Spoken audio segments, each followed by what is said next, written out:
வணக்கம். குரு பிரம்மா, குரு விஷ்ணு, குருதேவ மகேஸ்வரா, குரு சாட்சாத் பரபிரம்மம் தஸ்மை ஸ்ரீ குருவே நமஹ. கடவுள் அருள் டிவி நேயர்களுக்கு அன்பு வணக்கங்கள்.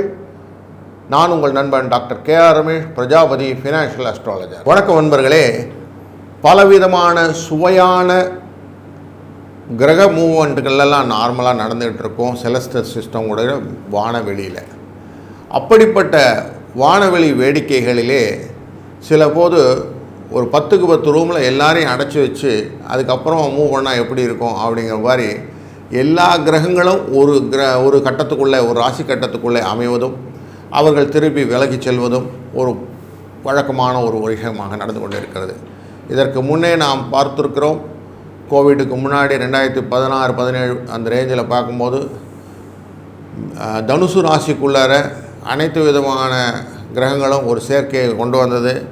ஆனால் அந்த இடம் போராட்ட களம் தனுசு அப்படிங்கும்போது அந்த போராட்ட களத்தினுடைய எஃபெக்ட்டு அந்த இடத்தில் தான் மகாபாரதம் என்ற போர் என்ற உச்ச காலத்திலே இருந்தது. அந்த 14 நாள் போர் இருந்தது அப்படிங்கிற அந்த எஃபெக்ட்டு. அப்புறம் கண்டினியூஸாக 3 கிரகணங்கள் வந்தது. அந்த கிரகணங்களினால் ஒரு எஃபெக்ட்டுன்னு நிறைய எஃபெக்டை அடிஷ்னலாக போட்டுக்கிட்டோம்.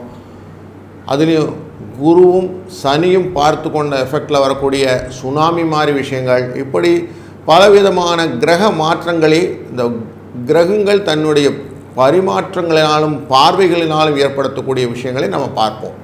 அப்படி பார்த்தபோது தான் நிறைய நேச்சுரல் கெலாமிட்டி அப்படின்னு சொல்லுவோம், இயற்கை அழிவுகள் அப்படின்லாம் உண்டு.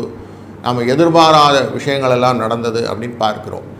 இப்படிப்பட்ட நிகழ்வான ஒரு விஷயந்தான் இப்போது மார்ச் 30 மீன ராசிக்குள்ளரே இதே மாதிரி சூரியன், சந்திரன், சனி, சுக்கிரன், ராகு மற்றும் புதன் இவர்களெல்லாம் சேர்கிறார்கள். இந்த ராகு சாயா கிரகம் எடுத்துக்கிட்டோம்னா மற்ற 5 கிரகங்கள் ஒன்றாய் சேர்வது அப்படின்னு வைத்துக்கொள்ளலாம்.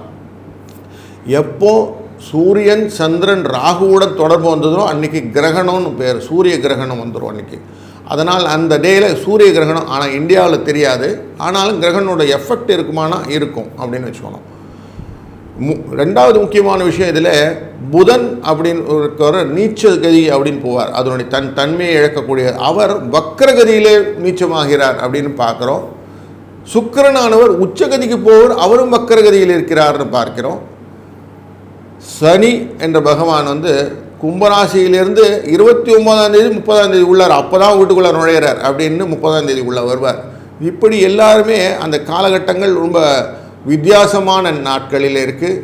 அதில் இன்னும் சுவையானது என்னென்னா, இந்த வீட்டுக்குரிய எங்கே உட்காந்துருக்கிறார் அப்படின்னு பார்த்தா 3ஆம் இடம்னு சொல்லக்கூடிய இடத்துல, இந்த வீட்டினுடைய 3ஆம் இடம் முயற்சி ஸ்தானம் அப்படிங்கிற இடம், அங்கே குரு அமர்ந்திருப்பார்.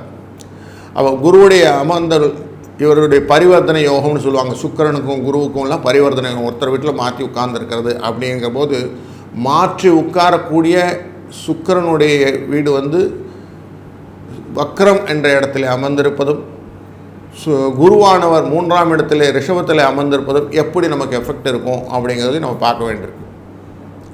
இவங்க எல்லாரையுமே, இந்த கிரகங்கள் எல்லாரையுமே, கேதுன்னு ஒரு கிரகம் இருக்குது. அந்த கிரகம் சாயா கிரகம், அவர் 7ஆம் பார்வையாக பார்க்க கொண்டார். இந்த கேது தான் பல விதத்திலும் தனத்தை கொடுப்பவரும் தனத்தை பிடுங்க வரும். அதாவது பாம்பில் இன்னொரு பாம்பு தலை அப்படின்னு சொல்லுவோம் இல்லையா, தலை, பாம்பு தலை பார்த்துக்கிட்டு இருக்குன்னு அர்த்தம். கருணாகம் பார்த்து கொண்டு இருக்கும்போது இருக்கக்கூடிய விஷயங்கள் எப்படி இருக்கும் அப்படின்னு நல்ல ஒரு சுவாரஸ்யமான விஷயங்களும் இதில் இருக்கிறது. இதனால் ஒரு பயம் வரும், எங்களுக்கு எப்படி இருக்கும் அப்படின்னு ஒவ்வொருத்தரும் கேட்போம் இல்லையா. எங்கள் ராசி நல்லா இருக்குதுங்களா, மீன ராசிக்குள்ளே இத்தனை பேர் அமகலம் பண்ணால் மீன ராசி நல்லா இருக்குமா அப்படின்லாம் ஒரு கேள்வி வரும். அப்படிப்பட்ட கேள்விகளுக்கு நாம் தொடர்ந்து பதிலை ராசிகள் வழியாக பார்ப்போம். வணக்கம் மேஷராசி அன்பர்களே. காலச்சக்கர புருஷன் அப்படின்ற பொறுத்தலே முதல் ராசியான நீங்கள் எதனுமே முதன்மையாக இருக்க வேண்டும் அப்படிங்கிற எண்ணத்துலேயும் இருக்கக்கூடிய ஆசாமிகள். அதுலேயும் எடுத்ததுமே அஸ்வினி நட்சத்திரம் அப்படிங்கிற நட்சத்திரத்தை கொண்டதுனால நுணுக்கமாக ஆராய்ந்து எதையும் மனசுக்குள்ளே எடுத்துக்கொள்ளணும் என்றதை ரொம்ப கிளியராக இருக்கக்கூடிய ஆசாமி. அடுத்ததாக பரணி நட்சத்திரம் அப்படிங்கிறது எதையுமே கொடுத்ததை நான் என்ன வேலை செய்யணும்னு அதுக்கேற்ற மாதிரி பிளான் பண்ணக்கூடிய கெப்பாசிட்டியும் உண்டு உங்களுக்கு. கார்த்திகை நட்சத்திரம் அப்படின்ன உடனே அதனுடைய முதன்மை தன்மையை எடுத்துக்கொள்ளக்கூடிய இந்த 3 நட்சத்திரத்தை ஒருங்கே அமைந்த மேஷராசிக்காரர்கள் நீங்கள். அதனால் உங்களுக்கு 12ஆம் இடத்தில் இருக்கக்கூடிய ஒரு விஷயமானது மீனராசி. அந்த மீனராசிக்குள்ளரே வருகிற மார்ச் 30 பங்குனி மாதம் 16ஆம் தேதி 5 கிரகங்கள் ஒன்றாக சேர்ந்து சாயா கிரகம் என்று ராகுவோடு சேர்ந்தால் 6 கிரகங்கள் ஒன்றாக சேர்ந்து ஒரு கூட்டமைப்பாக இருக்க போகிறது.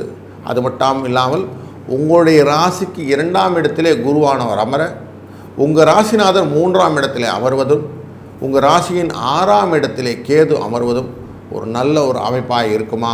அதனால் உங்களுக்கு வாழ்க்கையிலே எப்படிப்பட்ட பலன்கள் வரும் என்று நாம் தொடர்ந்து காணப்போகிறோம். பொதுவாக உங்களுக்கு ராசிக்கு நல்லவர் யாருன்னாக்க செவ்வாயே நல்லவர் தான் உங்களுக்கு. ஏன்னா உங்கள் ராசிநாதர் எப்போவுமே உங்களை எப்பவும் கைவிட மாட்டார். அவர் உங்களுக்கு 8ஆம் இடத்து அதிபதியானதனாலும் தனத்தை கொடுப்பார், மனசில் கொஞ்சம் வலிமையும் கொடுப்பார். அவருடைய வலிமையினால் தான் நீங்கள் முன்னேறி நின்று போயிட்டு எல்லாத்தையும் செய்யணும்னு ஒரு உத்வேகம் வருது. அந்த உத்வேகத்துக்கு காரணமானவரே அந்த செவ்வாய் தான். அதனால் செவ்வாய்னா இப்போ பதட்டம் இருக்கும், போராட்ட குணம் இருக்கும், செஞ்சிடணும், எந்த காரியத்தையும் கொடுத்தாலும் எஸ்ஆர் அப்படின்னு வந்து நிற்பாங்க. ஒரு விளையாட்டுக்கு சொல்கிறது எப்படி சொல்லுவோன்னா, இந்த ஒரு சினிமாவில் இப்போ 4வது மாடியிலேருந்து குதின்னா உடனே அந்த இவர் குதிப்பார். அப்படிப்பட்ட எதிர்பார்க்காமல் செயல்கூடிய எல்லாம் தைரியம் அப்படிங்கிற முதல் சாதனத்தை கொண்டவர் செவ்வாயே தைரியத்துக்குள்ளவர். அந்த செவ்வாயின் மேஷராசி உங்களுக்கு தைரியத்தில் எக்ஸ்ட்ரீமில் இருக்கிறவர். உங்களை கொஞ்சம் டிஸ்டர்ப் பண்ணக்கூடிய விஷயங்களாக இருக்குமா இருக்காதா அப்படிங்கிறத செக் பண்ணுவோம். இப்போ உங்களுடைய 2ஆம் இடத்தில் இருக்கக்கூடிய ஒரு குரு எப்போயுமே 2ஆம் இடத்துல இருந்தால் காசு கொடுத்துருவார். அதனால் உங்களுக்கு காசு கொடுக்கறதுக்கான வழியை கொடுத்து விட்டார் அப்படின்னு எடுத்துக்கலாம். உங்களுடைய ராசிக்காரர் 3ஆம் இடத்தில் இருக்கிறார். அவரும் 3ஆம் இடம் அவருக்கு சிறப்பான இடம். அதனால் தானம் லாபத்தை கொடுத்து விடுவார். 6ஆம் இடம் என்ற இடத்துல இருக்கக்கூடிய கேது, நார்மலாக கேது 6ல் இருந்தால் லக்ஷ்மி கடாட்சம்னு சொல்லுவோம். அதனால் அவரும் பணம் கொடுத்துருவார். அப்போது இமீடியட்டாக ஏற்கனவே இருக்கிறவங்க நல்லவங்களாக இருக்காங்களான்னா 3 பேரும் நல்லவங்கிறா இருக்காங்க, ஒன்றும் பிரச்சனை கிடையாது. அப்போ அடுத்து இந்த பக்கம் போய் பார்க்க போகிறோம். 4ஆம் இடத்துக்கு அதிபதியும் 5ஆம் இடத்துக்கு அதிபதியும் எப்படி இருக்கிறாங்க அப்படின்னு பார்க்கும்போது, இந்த 4, 5ன்றது சந்திர சூரியன் அப்படின்னு வச்சுக்கிட்டா, இவங்க 2 பேரும் 12இல் மறைவது இல்லை 12ஆம் இடத்தில் இருப்பது அப்படின்னு வைத்துக்கொண்டோம்னா, இவங்க 2 பேரும் என்னென்னா நார்மலாகவே 12ஆம் இடம்னாலே விரயஸ்தானம், 4ஆம் ஸ்தானம் சுகஸ்தானம்னு சொல்லக்கூடிய விரயஸ்தானத்துக்கு போகிறார். அதிர்ஷ்டஸ்தானத்துக்காரர் விரயஸ்தானத்துக்கு போகிறார். அப்போ விரயம் இருக்கும்னு அர்த்தமாயிடுச்சு. கொஞ்சம் செலவு இருக்கும் இவங்க சேர்க்கையினாலே. அதுவும் எஸ்பெஷலி கிரகண சூழ்நிலைகளை வரும்போது எப்படியும் ஒரு 3 மாதத்துக்கு செலவு கண்டினியூஸாக இருக்கும். 90 நாட்கள் அப்படின்னு கணக்கு வச்சுக்கிட்டோம்னா அந்த 90 நாளுக்கு ஒரு செலவுகளை கொண்டு வந்து குவிக்கக்கூடிய ஒரு ஆசாமி இந்த 2 பேரும் சேர்க்கையினாலே இருக்குதுன்னு பார்த்துக்கிறோம். உங்களுடைய 3ஆம் இடத்துக்கும் 6ஆம் இடத்துக்கும் சொந்தக்காரன் புதன், இவர் மீனராசியிலே நீச்சம் அடைவது அப்படிங்கிற ஒரு காரியம் உண்டு. நீச்சம் அடைகிறதுனா அவருடைய தன்மையிலேருந்து இறங்கி கொள்வது. அப்போது நார்மலாக புத்திசாலியான நீங்கள் புத்தியை கெடுத்துக்கொள்ள வேண்டிய விஷயம் செலவு நிறையா இருக்கும். நான் செஞ்சுட்டு ஐயோ யோசித்து பார்த்தேன் சார், இப்போ ஏன் செஞ்சோன்னு தெரியல சார், செஞ்சதுனால தான் தப்பு, அந்த வீட்டை வாங்கியிருக்கக்கூடாது, இந்த காரியம் பண்ணியிருக்கக்கூடாது, அன்றைக்கி போய் அந்த கையெழுத்து போட்டு பார்த்தீங்கன்னா அந்த கையெழுத்து போட்டதால் ஜாமீன் போட்டேன் சார், இப்படின்னு ஒன்றுத்தையும் நம்மளை கன்ஃபியூஸ் பண்ணி அதனால் வரக்கூடிய நஷ்டங்களையும் கஷ்டங்களையும் உங்கள் மனதில் ஏற்படுத்தக்கூடிய புதன். இவர் 3ஆம் அதிபதியும் 6க்கும் அதிபதி 12இல் மறைந்திருக்கிறார். அப்போ 3, 6, 12 தொடர்புன்னு வச்சுருந்தாலும் இவர் கஷ்டத்தை கொடுப்பார், உங்களுக்கு வியாதியை இதனால் சிக்னஸ் கொடுப்பார். அப்போ சிக்கு இருக்குமா? ஆமாம், இவனாக இருக்கும். 2ஆம் அதிபதி அப்படிங்கிற சுக்கிரன் 7க்கும் அதிபதியானவர் 12இல் வருவார். 2, 7 2ன்னு தனகாரகன், குடும்பக்காரன், வாக்குஸ்தானம் எவ்வளோ சொல்லுவோம் இல்லையா? அப்படிப்பட்ட இவர் உணவு விஷயத்துலேருந்து எல்லா இடத்துலையும் பிரச்சனை பண்ணுவாரா? ஆமாம், 12இல் போய் உட்கார்ந்துருக்கிற சுக்கிரன் வக்கரகதியால் அமைந்ததனால், சுக்கிரன் உச்சத்தில் போக போகிற வக்கரம் இல்லாமல் தான் நல்லாயிருக்கும். ஆனால் வக்கரகதியாக அமைந்ததுனால இவரும் கொஞ்சம் டிஸ்டர்ப் பண்ணுவார். உங்களுக்கு வியாதி, கொஞ்சம் லாஸு இதெல்லாம் கொடுப்பார். ஆனால் ஓரளவுக்கு அங்கே அயனபோக சுகம் அப்படிங்கிறதுனால வீட்டில் இருக்கக்கூடிய விஷயங்கள்லாம் கொஞ்சம் சுகமாக இருக்கும், அதில் கொஞ்சம் லாபம் கிடைக்கும். அதனால் கொஞ்சம் வீட்டுக்குள்ளே இருக்கும்போது நமக்கு ஒன்றும் பிரச்சனை இல்லை சார், வெளியில் போனால் தான் சார் பிரச்சனை வருதுன்னு சொல்லுவீங்க. அந்த மாதிரி சூழ்நிலையை உங்களுக்கு ஏற்படுத்தி கொடுக்கக்கூடிய சூழ்நிலை இருக்கிறது.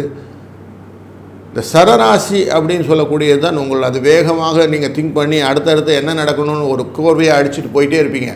அப்படிப்பட்ட வேகத்தை கொண்ட நீங்கள் உங்களுடைய 2ஆம் அதிபதியும் 7ஆம் அதிபதியும் ஆன சுக்கிரன், இவர் போய் உங்களுக்கு ஒரு நல்ல பலமோட இருக்கக்கூடிய இடமா 12 இடத்துல இருக்காருன்னா கொஞ்சம் வீக்கான இடத்துல வக்கரகதியில் இருக்கார் சார் அப்படின் போது உங்கள் வீட்டில் இருக்கக்கூடிய விஷயங்கள் எல்லாம் கொஞ்சம் உங்களுக்கு மாறாட்டமாக இருக்கும். அதனால் கணவன் மனைவிக்குடைய கொஞ்சம் பிணக்குகள்லாம் வருவதற்கு வாய்ப்பு உண்டு. சரிங்க, எனக்கு ரொம்ப நல்லவனை யாராவது சொல்லுங்கன்னா சனி 11ஆவது அதிபதி, இவர் தான் மாரகஸ்தானாதிபதி அப்படி சொல்லக்கூடியவர். இவராக நல்லா இருக்காருன்னு இவர் அங்கே உட்கார்ந்துட்டார், 12ஆம் இடத்துக்கு போகிறார். அப்போ செலவுக்கு ப்ரிடாமினெட்லி இருக்கும் அப்படின்னு மைண்ட் வச்சுக்கலாம். குரு கொடுக்க போகிறார், செவ்வாய் உங்கள் ராசிநாதன் கொடுக்க போகிறார், அதே கேது கொடுக்க போகிறார். கொஞ்சமாக கொடுக்கக்கூடிய சுக்கிரன் வச்சுட்டா மற்ற எல்லாரும் கொஞ்சம் உங்களை கஷ்டப்படுத்தக்கூடிய சூழ்நிலைகள் இந்த காலத்தில் இருக்கும் அப்படின்னு புரியுறது. அப்போது நம்ம கொஞ்சம் ஜாக்கிரதையாக செலவை கரெக்டாக லைன் பண்ணிவிட்டு கரெக்டாக பிளான் பண்ணின எக்ஸ்பென்சஸ் மட்டும் பண்ணுறது, தேவையில்லாத எக்ஸ்பென்சஸ் எல்லாம் நிறுத்திக்கிறது, தேவையில்லாமல் கையெழுத்து போடுறது, ஜாமீன் கையெழுத்து போடுறது, புதுசாக எதனா பில்டிங் வாங்கணும், அதை வாங்கணும், பூமி ரிலேட்டடான மேட்டரெல்லாம் வாங்கணும், நிலப்புலங்கள் எல்லாம் பரிவர்த்தனை செய்யக்கூடிய கொஞ்சம் அவாய்ட் பண்ணி கொஞ்சம் கேர்ஃபுல்லாக ஹேண்டில் பண்ணிங்கன்னா இந்த பீரியட் அழகாக தள்ளி விட்டுடலாம். இல்லைன்னா என்ன பண்ணுவோம், இதனுடைய சிக்கலானது இன்னொரு 90 நாளைக்கு நம்ம இழுத்துகிட்டே இருப்போம். இன்னொரு 3 மாதத்துக்கு இதை பற்றி பேசிகிட்டே இருப்போம். அது எனக்கு அன்றைக்கி பண்ணினேன் சார் அந்த தப்புனால அப்படிங்கிற ஒரு வேர்டு நம்ம வந்து மைண்டில் ஹண்ட் ஆகிட்டே இருக்கும். அதனால் கொஞ்சம் கவனத்தோடு இருந்தால் சரியாயிடும். சரி, இதை எப்படி ஓவர் கம் பண்ணுறது, இதுக்கு எதனா பரிகாரம் உண்டா அப்படின்னாக்க, உங்களுக்கேன்னு இருக்கவரே உங்கள் ராசிநாதர் முருகன், செவ்வாய் அப்படின்னாலே முருகன் வந்துடுவார். முருகனை எவ்வளோ தூரம் சொல்லுவார், முருகனை நினை மனமே அப்படின்னு சொல்லுவாங்கள்ல, அது மாதிரி முருகனை நினை மனமே நலங்கள் வரும் வரும் தினம் தினமே அப்படின்னு சொல்கிறது தான். தினமும் எழுந்து முருகா முருகா முருகான்னு வார்த்தையை எல்லாம் சொல்லிகிட்டே இருங்க. ஆட்டோமேட்டிக்காக அவங்களுக்கு வரக்கூடிய கஷ்டங்கள் எல்லாம் நிவர்த்தி செய்து விட்டுவார். அதே மாதிரி சஷ்டி விரதம் இருக்கிறது உங்களுக்கு ரொம்ப நல்லது. இந்த பீரியட்லேருந்து சஷ்டி விரதம் இருக்கிறது வச்சுக்கிடுங்க. ஒரு 7 சஷ்டி விரதம் கம்ப்ளீட்டாக அமைதியாக சஷ்டிக்கு விரதம் இருந்துட்டு தேனால் அபிஷேகம் செய்வது அப்படின்னு ஒரு உபகாரம் உண்டு. தேனை கொஞ்சம் பாட்டில் வாங்கி தேனை கொண்டு சுவாமிகிட்ட கொடுத்து அபிஷேகத்தை கொடுங்க. இப்படி கொடுத்தா என்ன ஆகும்னாக்க, உங்களுக்கு பூமி விவகாரமான செயல்கள், வாகன விஷயமான செயல்கள், வீட்டில் திருமண தடைகள், குழந்தை பேருக்கான வெயிட் பண்ணிட்டு இருக்க விஷயங்கள், இது எல்லாமே நடத்தி கொடுக்கும். அதே மாதிரி குழந்தைகள் படிக்காமல் சில குழந்தைகள் இப்போ படுத்துவாங்க, அவங்க படிக்கிறதுக்கான வாய்ப்புகள் எல்லாம் ஏற்படுத்துக்கும். வெற்றி வாய்ப்புகள் எல்லாம் ஒரு வாசலை திறந்து விட்டு இருந்தால் போங்க, ராயலாக போகலான்னு ஒரு நல்ல விதமான தடைகளை நீக்கக்கூடிய விஷயங்களாக முருகனுடைய அருளாலே செய்வார். அவருடைய வேல் வெற்றிவேல் வீரவேல்னு சொல்லுவோம். அதனால் வேல் மாறல் அப்படின்னு ஒரு பதிகம் உண்டு. இந்த வேல் மாறலை தினமும் படிப்பதும் ரொம்ப நல்ல பலனை கொடுக்கும் என்பதனாலே இதை செய்தீர்களானால் உங்களுக்கு இந்த 5 கிரக சேர்க்கை, ராகுவோடு சேர்த்து 6 கிரக சேர்க்கையானது அப்படி மழை போல் வந்து சார் பனி போல் நீங்கிடுச்சு, பெரிய கஷ்டம் ஒன்றும் இல்லை, எனக்கு இந்த விஷயத்தில் ரொம்ப நல்லது தான் நடக்குது அப்படின்னு சொல்லிடுவீங்க. அதனால் முருகன் அருளாலே அனைத்து விதமான நன்மைகளும் உண்டாகட்டும்.